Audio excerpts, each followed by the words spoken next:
Welcome back to my channel.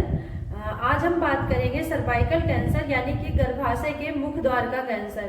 ये cancer इसलिए इतना खास और गंभीर होता जा रहा है क्योंकि हर वर्ष प्रभावित होने वाली 1 लाख में से 70,000 महिला की मृत्यु इस कैंसर से हो रही है, यानी कि हर 8 मिनट में एक महिला इस कैंसर से प्रभावित हो रही है। ये कैंसर HPV वायरस यानी कि ह्यूमन पैप्लियोमा वायरस की वजह से होता है। ये कैंसर इसलिए इतना खास और गंभीर होता जा रहा है क्योंकि इससे बचने के लिए हमारे पास पूरा टाइम होता है। इस कैंसर को फैलने के लिए जो HPV वायरस होता है वो कम से कम 10 से 15 साल लेता है। अगर उसके पहले हम हर 5 से 10 साल में अपना एक टेस्ट होता है पेप्समियर का टेस्ट, अगर वो करा रहे हैं तो इस कैंसर से बचा जा सकता है, यानी कि इस कैंसर को पूर्णतः खत्म किया जा सकता है।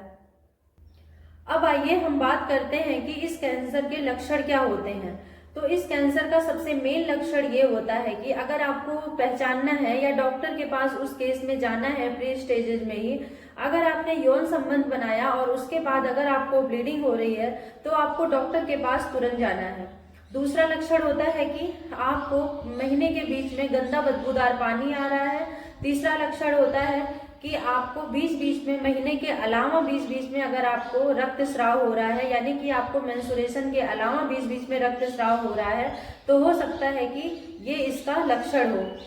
अब हम बात करते हैं कि इस कैंसर का इलाज कैसे किया जा सकता है, कौन से स्टेज में इस कैंसर का इलाज कैसे किया जा सकता है।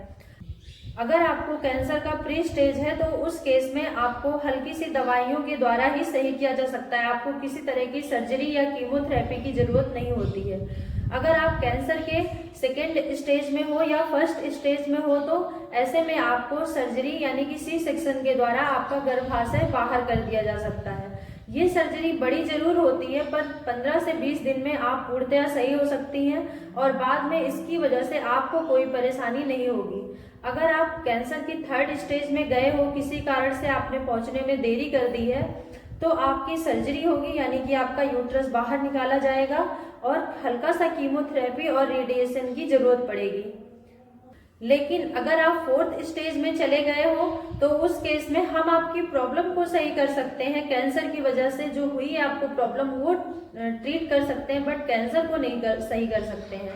तो ऐसे में क्या होता है कि जो आपका कैंसर है वो मैलिग्नेंट हो चुका होता है, यानी कि यूट्रस से मूव करके अदर बॉडी पार्ट में भी पहुंच चुका होता है। तो हम ऐसे केस में कैंसर को नहीं सही कर सकते हैं। तो इस कैंसर से बचने के लिए सबसे ज्यादा जरूरी ये है कि आपको यौन संबंध बनाते वक्त प्रोटेक्शन का यूज करना है और आपको हाइजीन आपका मेंटेन रखना है। दूसरा ये कि आपको थोड़ा सा जागरूक रहना है, यानी कि हर 5 से 10 साल में आपको अपना पेप्समियर का टेस्ट कराना है, स्क्रीनिंग टेस्ट कराना है।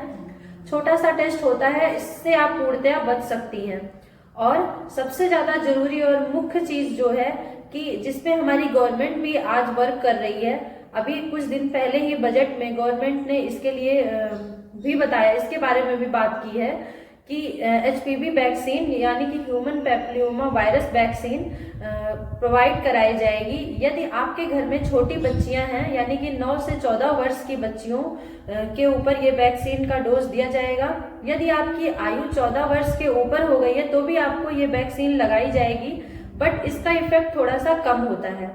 तो आप वैक्सीन के द्वारा भी अपने आप को सेफ रख सकते हैं। आज ऑस्ट्रेलिया पूरी तरह से सर्वाइकल कैंसर से मुक्ति पा चुका है। तो आइए हम भी अपने भारत को इस कैंसर से मुक्त करें, जागरूकता अभियान चलाएं और इस चीज के खिलाफ जागरूक रहें। Stay safe. Thank you so much.